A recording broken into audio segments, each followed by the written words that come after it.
자, 두 번째 인문 특강 또 한번 해볼게요. 일단 다시 4페이지를 보시고 제일 위에 보시면 일단 권리는 크게 채권하고 물권이라고 하는 걸로 나누어 볼 수 있다 해서, 자, 권리는 뭐 다양하게 분류가 가능한데 가장 대표적인 게 채권이라고 하는 거하고 물권이라고 하는 걸로 구분될 수 있다.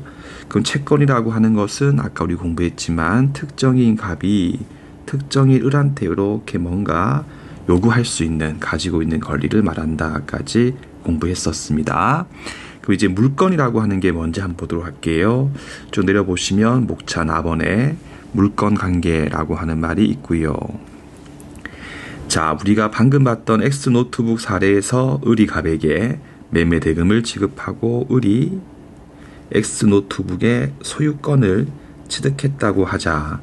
그러면 이제부터 을 같은 경우는 다른 사람의 간섭 없이 배타적으로 그리고 직접적으로 X 노트북에 대해서 지배를 할 수 있는 권리를 가진다. 자, 이만큼을 한번 제가 그림으로 표현해 볼게요. 그러면 이제 을이 이렇게 있었을 때 있고 이렇게 X라고 하는 노트북이 있지 않습니까? 그러면 이 노트북이라고 하는 것을 민법에서 뭐라고 부르냐면 물건이라고 부르고요. 물건 속에는 부동산이 있고 동산이 있는데 토지와 건물 같은 것들이 부동산이고 나머지가 동산이니까 X 노트북은 동산에 해당하겠네요. 이렇게 을이 누군가를 통하지 않고 직접적으로 이 X 노트북에 대해서 지배할 수 있는 권리를 바로 물권이라고 부르는 거예요. 물권이다. 그럼 채권은 특정인이 특정인에게 가지고 있는 권리가 채권이었고, 물권이라고 하는 것은 특정인이 물건을 직접적으로 지배하는 권리가 바로 물권이다라고 생각하시면 되겠어요. 그럼 다시 우리 이 문장 다시 봅시다. 을은 다른 사람의 간섭 없이 배타적이고 직접적이고 X 노트북이라고 하는 물건을 지배하고 이용할 수 있는 권리를 가지고, 이게 바로 물권이라고 하는 거다. 그러면 직접적이라고 하는 말이 여기서 어떤 의미가 있는지를 방금 우리가 공부했던 채권을 한번 다시 봅시다. 채권 관계에서, 자, 갑이 이제 X 노트북을 을한테 팔았다. 자, 아직까지 을이 X 노트북에 대해서 소유권을 아직까지는 취득하지 못한 상태였습니다. 그럼 이때 을은 갑아, 네가 나한테 X 노트북을 팔았으니까 너 나한테 빨리 노트북 넘겨달라 라고 할 수 있는 채권이 있지 않습니까? 그럼 을이 갑아, 네가 나한테 X 노트북을 넘겨달라 라고 할 수 있는 권리가 있기 때문에 이 채권은 뭔가 을이 갑한테 요구할 수 있는 권리지 물건한테 직접적으로 가지고 있는 권리가 아니에요. 그죠? 직접적으로 가지고 있는 권리가 아니다. 그래서 물건과 채권 사이에서 차이를 보이게 되는 게 많이 있습니다. 요컨대 채권은 특정인 을이 특정인 갑한테 가지고 있는 권리가 채권인 것이고, 물건이라고 하는 것은 특정인이 X라고 하는 물건 자체에 대해서 직접적으로 지배하는 권리를 말한다 라고 하시고, 두 번째 문단 또 읽어보겠습니다. 이처럼 X 노트북 물건에 대하여 배타적으로 직접적으로 지배할 수 있는 권리가 물건이라고 하고, 물건이 중에서 대표가 소유권이다. 즉 물건법 가면 아주 다양한 물건이 있거든요. 다양한 물건이 있는데 우리가 그 다양한 물건에 대해서 다 공부할 수는 없죠. 시간상 한계가 있으니까. 그래서 앞으로 이제 공부할 때 소유권, 전세권 같이 몇 가지에 대해서 공부하게 될 건데, 당분간 기본 강의 들으실 때는요, 민법 책에서 혹은 조문에서 물건이라고 하는 게 나오게 되면 이렇게 소유권이라고 바꿔서 읽어도 됩니다. 그래서 당분간 민법 내용이 충분하게 익숙해지기 전까지는 책에서 물건이라고 하는 말이 나오면 요 그림을 떠올리면서 을이 물건에 대해서 직접적으로 지배할 수 있는 소유권이라고 바꿔서 읽어도 괜찮다까지 읽어주시면 되겠습니다. 자, 이제 마지막 문장을 보시겠습니다. 을이 X 노트북에 대해서 가지고 있는 소유권이라고 하는 것은 배타적인 권리에 해당한다. 이 배타적이라고 하는 말이 이제 우리가 실생활에서는 조금 부정적인 의미도 있죠. 배타적이다 이런 거 있잖아요. 내가 직접적으로 나 혼자만 쓸 거다. 그런 느낌이 있잖아요. 따라서 만약에 을의 소유권 행사 등이 침해를 받는 경우라면 을 같은 경우는 침해한을 상대해가지고 침해 상태에 대해서 제거 등을 청구할 수 있는 권리를 행사할 수 있다. 무슨 말이냐? 자, 이 노트북이 이제 을의 소유예요. 그런데 병 같은 경우가 노트북을 절도 훔쳐가지고 병이 몰래 노트북을 점유하고 있는 경우 있지 않습니까? 그러면 이제 병 때문에 을은 노트북을 지금 당장 사용 수익할 수가 없죠.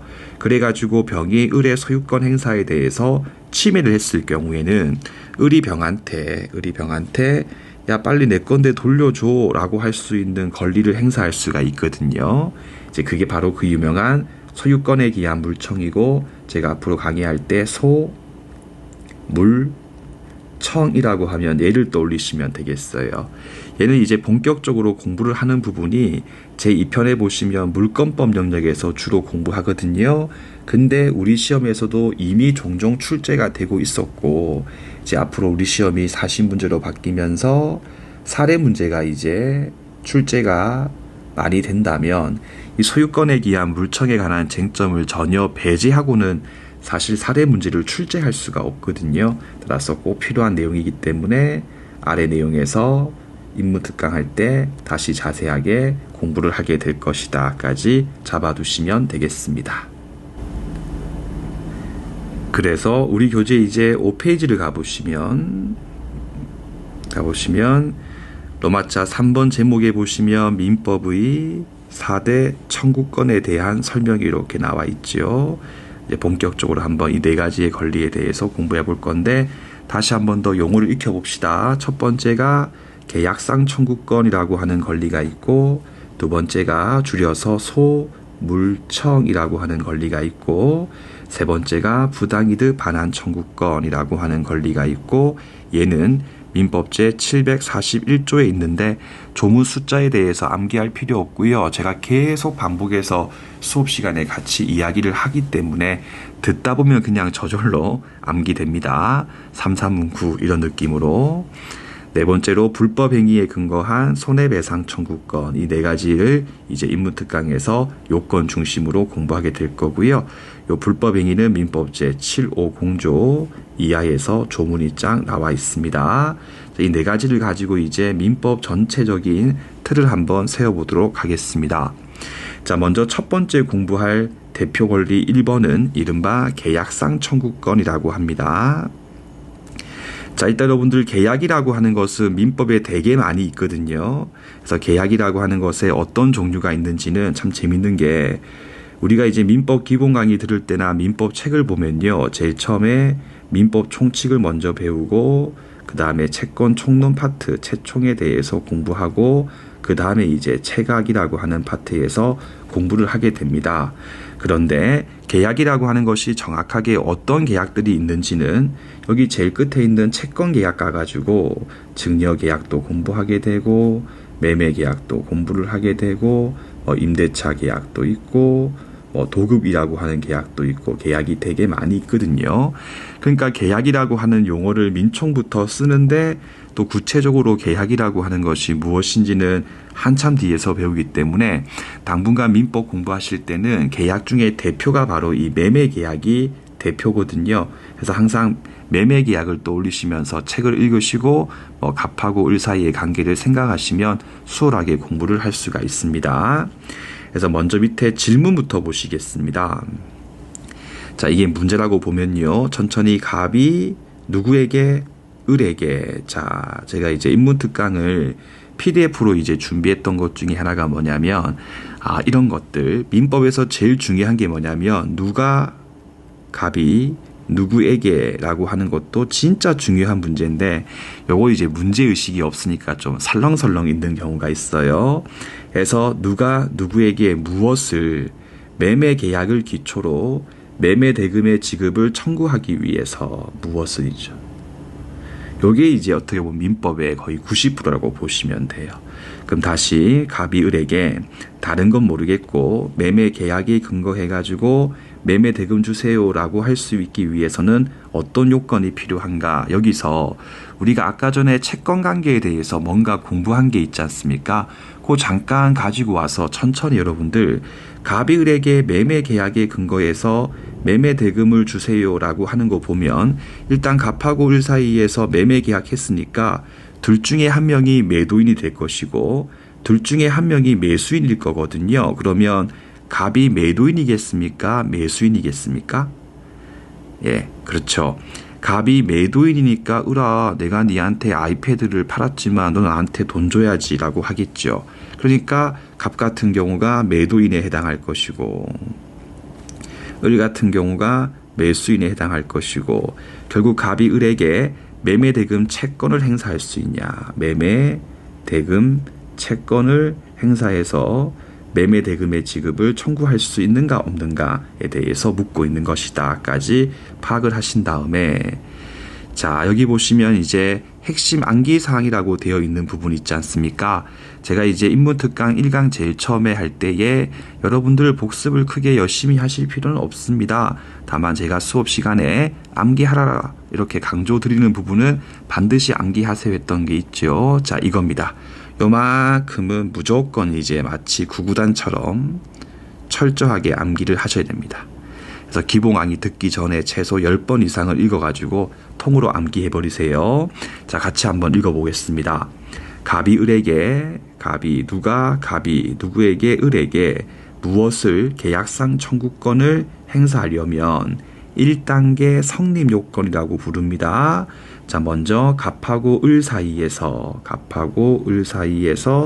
매매 계약 등이 성립을 했고 성립했다고 끝난 게 아닙니다. 성립했으면 2단계로 넘어가서 효력 요건 단계에서 성립된 계약이 효력이 있어야 한다까지 무조건 10번 이상 반복해서 암기해 주세요. 다시 갑이 을에게 계약상 청구권 행사하려면 갑하고 을 사이에서 계약이 성립하였으며 2단계 성립된 계약이 유효했을 때 갑이 을에게 계약상 청구권을 행사할 수 있다까지는 이제 암송을 하시고요. 자 밑에 목차에 보시면요. 1단계가 1번 목차에 있는 성립 요건이라고 돼 있고요. 그럼 그 다음 페이지에 있는 2번 요건은 2단계에 있는 효력 요건이 되겠죠. 자 먼저 1단계에 있는 성립 요건이라고 하는 것이 무엇인지부터 한번 살펴보겠습니다. 자 1번 내용은요. 저기 채권 강론 파트 우리 진도 제일 끝에서 다시 보게 됩니다. 자 갑하고 을 사이에서 매매 계약의 성립이 인정이 되려면 청약 그리고 승낙 그리고 청약과 승낙의 주관적 객관적 합치가 필요하다. 그렇죠. 합치가 필요하다. 자, 여기서 여러분들 청약이라고 하는 건 뭐냐면요. 쉬워요. 갑이 을한테 너 나한테 내 소유의 노트북 100만 원에 살래? 이렇게 물어보는 거 있죠. 또 우리 여러분 당근마켓에 보면 당근이나 그 네이버 중고나라 앞에 있지 않습니까? 거기에 글 쓰는 거 있지 않습니까? 그것도 청약이 될 수 있어요. 그럼 그거 보고 이제 을이 갑한테 카톡 넣어가지고 갑이 을이 갑한테 응 내가 살게 좋아 요렇게 하는 게 승낙인 거예요. 요 청약과 승낙의 합치가 필요하거든요. 근데 합치해 보시게 되면 듣기만 하시면 됩니다. 여기 있는 주관적 합치라고 하는 게 있는데 참 법학은 용어가 어려울 뿐입니다. 여기 있는 주관적이라고 하는 말은 인적 합치를 말하는 거거든요. 인적 합치. 이게 무슨 말이냐? 가령 갑이 있어요. 을이 있는데 갑이 을한테 청약을 했어요. 을아 너 노트북 내 거 100만 원 주고 살래? 이렇게 을한테 물었거든요. 근데 을이 갑한테 좋아 이렇게 승낙한 게 아니고요. 옆에 있었던 병이 주워 듣고 병이 갑한테 이렇게 승낙을 한 거예요. 좋아 이렇게. 이 경우에는 갑하고 병 사이에서 계약의 성립이 이루어지냐? 안 돼요. 왜냐하면 인적 가치가 없으니까. 해서 갑이 을한테 청약을 했으면 을이 갑한테 승낙했을 때에 갑하고 을 사이에서 계약의 성립이 이루어질 수가 있는 건데 갑이 을한테 청약을 했는데 옆에 있던 병이 생뚱맞게 내가 살게 이렇게 한 경우 있잖아요. 이런 경우는 갑하고 병 사이에서 인적 합치가 없는 것이기 때문에 계약의 성립이 이루어질 수가 없고 그렇게 계약의 성립이 안 됐을 경우를 뒤에 나오지만 불성립이라고 불러요. 불성립이다. 그럼 다시 선생님, 객관적 합치는 무슨 말입니까? 라고 했을 때 객관적 합치라고 하는 것은 내용의 합치를 말하는 거거든요. 이런 경우에요. 갑이 을한테 을아 내 소유 노트북을 100만 원에 살래? 이렇게 청약을 했어요. 근데 을이 좋아 이렇게 한 게 아니고 을이 갑한테 그래 좋아 내가 80에 살게. 일종의 내고를 하는 거죠. 이런 경우는 100만 원, 80만 원 딱 보는 순간에 뭔가 좀 좌절감을 느끼게 되죠. 이렇게 내용의 합치가 없었을 경우에도 불성립이 돼버리는 겁니다. 알겠죠? 그래서 결국은 갑하고 을 사이에서 다시 계약의 성립이 인정되기 위해서는 갑이 을한테 청약을 하고 을이 갑한테 승낙을 하고 그 두 가지가 주관적, 객관적으로 합치가 됐을 때 계약의 성립이 이루어진다. 해놓고 한번 이렇게 끊고 읽어볼게요. 근데 만약 여러 가지 이유에 근거해가지고 성립이 부정되는 경우를 이렇게 불성립이라고 부른다라고 방금 하긴 했고 여기 있는 여러 가지 이유 중에 2개 배웠네요. 예, 방금 봤다시피 여기 인적 합치가 안 된 경우 내용적 합치가 안 된 경우 이런 여러 가지 이유 혹은 갑이 을한테 노트북 네가 이래 살래 했는데 을이 싫은데 거절했을 경우 그런 경우도 불성립이겠죠. 해서 무수히 많은 이유에 근거해가지고 만약 갑하고 을 사이에서 계약관계가 불성립된다면 1단계를 통과하지 못했죠. 그럼 다시 여러분들 그 위에 있는 빨간색으로 있는 핵심 암기사항이라고 하는 거 보시면 1단계를 통과 못했으면 1단계에서 커트 통과 못했으면 2단계로 올 필요 있겠습니까? 예, 갈 필요 없겠죠. 중요한 겁니다. 따라서 아래 불성립이 됐을 때에는 목차 2번에서 검토할 2단계인 효력 요건을 검토할 필요도 없이 이 이야기는 1단계를 통과 못했는데 2단계에 대해서 검토를 하고 있으면 그러니까 이제 할 필요 없는데 하고 있었을 때 우리가 일반적인 삶을 살아갈 때는 뭐 그 사람 참 착한 사람이다. 굳이 자기가 할 필요 없는데도 하고 있으니까 이제 그렇게 평가를 하지 않습니까? 근데 법학에서는요. 할 필요 없는데 하고 있으면 잘못됐다고 평가하는 거예요. 그러니까 1단계에서 뭔가 어떤 이유가 있어가지고 불성립이 됐으면 그걸로 끝난 거고 갑은 을에게 계약상 청구권을 행사하지 못한다라고 딱 끝내야 되는데 1단계도 통과 못했는데 2단계로 가가지고 뭔가 막 검토를 하고 있으면 그 자체가 부지런하고 열심히 하는 게 아니고 잘못된 행동을 하는 거고 틀린 게 돼버립니다. 이거 아주 중요한 그런 이야기입니다. 해서 1단계를 통과하지 못했을 경우는 그 밑에 있는 2단계에 대해서 검토할 필요도 없이 갑이 을에게 계약상 청구권을 행사하지 못한다. 됐죠? 이랬을 때 이제 민법 책을 볼 때에 이렇게 갑이 을에게 어떠한 권리를 행사하지 못한다라고 나오는 부분이 되게 많이 있거든요. 그러면 잠깐만 위로 가서 여러분들 여기 있는 질문에서 갑이 을에게 매매 계약에 근거해가지고 매매 대금의 지급을 청구했다라고 나왔을 때에 여기 있는 갑 같은 경우가 소송을 통해서 매매 대금 주세요라고 했던 사람이기 때문에 갑이 이제 원고가 될 것이고요. 갑이 소를 제기했을 때 소 제기를 당한 사람이 을이 바로 피고가 되는 거예요. 해서 갑이 을한테 소를 제기했다라고도 보통 이야기를 하거든요. 이랬을 때 갑이 을한테 매매 계약에 기초해가지고 뭔가 권리를 행사했는데 결론상 봤을 때 이렇게 행사하지 못한다라고 되게 되면 쉽게 원고 갑이 패소하는 거죠. 원고 갑이 패소하는 거고 이제 의 경우를 청구 기각이다라고 이야기를 한다까지 들어주신 다음에 앞으로 계속 반복할 거니까 계속 듣기만 하시면 됩니다. 자, 그런데요. 각주를 볼게요. 각주 2번. 제일 밑에 2번 보시면 자, 2번은 별표 딱 치시고 여기서 본격적인 민법 공부를 하기 이전에 제가 오죽했으면 반드시 꼭 명심해야 될 부분이 있다. 방금 우리가 위에서 봤던 결론을 내린 것은 갑이 을에게, 누가 누구에게, 갑이 을에게 무엇을 매매 계약상 청구권을 행사하지 못한다까지만 우리는 방금 결론을 도출했습니다. 즉 갑하고 을 사이에서 계약관계가 불성립이 돼버리면 계약한 적이 없기 때문에 갑이 을한테 돈 달라고 못한다까지를 공부한 거예요. 그런데 정말 많은 수험생분들께서 이 결론을 이렇게 읽어요. 근데 이를 갑이 을에게 권리를 행사 못한다, 혹은 갑이 을에게 아무런 권리를 행사 못한다 라고 읽어버리시는 분들이 매우 많습니다. 해서 이 민법이라고 하는 것이 어렵게 느껴지고 점수가 잘 안 나오는 이유 중에 가장 큰 이유가 이거예요. 그러니까 분명히 우리가 공부할 때는 갑이 을에게 계약상 청구권을 행사하지 못한다까지만 공부했지 나머지 권리의 경우는 검토한 적이 없거든요.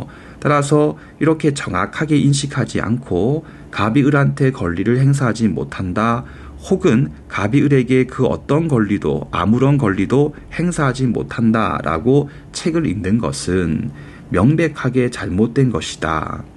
갑은 을에게 계약상 청구권을 행사하지 못할 뿐이지 그 밖에 다른 권리들은 얼마든지 요건을 구비했으면 행사할 수 있는 여지가 있거든요. 그러므로 앞으로 민법 공부를 할 때 특히나 이제 초학자분들, 제일 처음 초시로서 민법 공부하시는 분들은 이 인문특강 강의를 들을 때 이 마인드를 가져버리면 진짜 유리해집니다. 항상 머릿속으로 누가 누구에게 무엇을, 어떤 권리를 행사할 수 있는지를 묻는가 라고 하는 마인드를 가지고 공부하시고, 누가 누구에게 아니고 누가 누구에게 무엇을 이라고 하는 것을 가지고 민법 공부를 해보세요. 그러면 생각보다 엄청 짧은 시간 내에 합격할 때 필요한 점수 이상을 받을 수가 있을 겁니다. 그럼 다시 이제 위로 가볼게요. 자, 1번 정리하면 갑하고 을 사이에서 갑이 을에게 딴 건 모르겠고요. 계약상 청구권 행사하려면 갑하고 을 사이에서 1단계로서 성립 요건이 필요하고요. 성립됐을 때 2단계로 간다. 따라서 뭔가 어떤 사유가 있어가지고 계약관계가 불성립이 됐을 경우에는 그 밑에 있는 2단계에 대해서 검토할 필요 없이 갑이 을에게 다른 권리는 모르겠지만 계약상 청구권은 행사하지 못한다까지 잡아두시면 되겠습니다. 자, 이제 밑에 있는 2번 봅시다. 위 1번에서 봤지만 갑하고 을 사이에서의 계약이 불성립됐을 때는, 즉 1단계를 통과하지 못했을 때는 이렇게 읽으시면 되고요. 다른 권리는 모르겠지만 누구 갑이 누구 을에게 무엇을 계약상 청구권은 행사하지 못한다. 그러면 그 반대의 경우, 불성립이면 행사하지 못하니까 그 반대의 경우로서 천천히 성립했으면 갑이 을에게 계약상 청구권을 행사할 수 있다고 단정할 수 있을까? 혹은 단정하면 될까에 관한 문제예요. 근데 많은 분들께서 너무 단순하게 불성립이면 행사하지 못하니까 성립됐으면 행사할 수 있다라고 단정을 해버리면 안 되죠. 그렇게 단정을 해버리면 안 되는 이유가 다시 위에 핵심 암기사항을 보시면, 만약에 1단계에서 성립했으면 무조건 갑이 을한테 계약상 청구권을 행사할 수 있다고 단정 지을 수 있다면 2단계에 대한 부분에 대해서 따로 검토할 필요가 아예 없겠죠. 예, 성립 요건을 갖췄다, 성립했다라고 하는 것은 단지 위에 있는 1단계 하나를 통과한 것에 불과하기 때문에 마저 2단계에 대한 검토까지도 필요하므로 성립됐다고 해서 무조건 갑이 을에게 계약상 청구권을 행사할 수 있다라고 단정하면 안 됩니다. 한번 끊고, 물론 보통의 경우에, 즉 원칙적인 일반적 경우에는 갑하고 을 사이에서 계약이 성립했으면요. 성립된 계약은 보통 다 유효하거든요. 우리 여러분들 마트 가거나 커피집 가가지고 커피 사고 매매 계약할 때 커피 한 잔 주십시오. 예, 얼마입니다. 하고 청약과 승낙에 합치만 하면 끝났지. 혹시 사장님, 우리 사이에서 이루어진 커피 계약이 뭔가 무효 등의 사유가 있지 않을까요? 라고 하면서 한 번 또 따로 검토해 본 적 없죠. 그래서 보통 대개의 경우는 일반적으로는 갑하고 을 사이에서 계약이 성립하면 성립된 계약은 유효한 게 원칙이기 때문에 보통 대개의 경우는 갑이 을에게 계약상 청구권을 행사할 수 있습니다. 하지만 항상 그런 것은 아니고 특별한 사유가 있는 경우, 법학에서 예외적 경우 해서 민법에서 법학에서 제일 중요한 게 원칙과 예외에 관한 문제거든요. 해서 원칙적으로는 계약이 성립했으면 보통 대개의 경우에 유효하기 때문에 계약상 청구권 행사할 수 있겠지만 예외적으로 어떤 사유가 있어가지고 계약이 무효 등이 됐을 때, 즉 2단계에서 뭔가 걸렸을 때는 계약상 청구권을 행사할 수 없는 경우도 있거든요.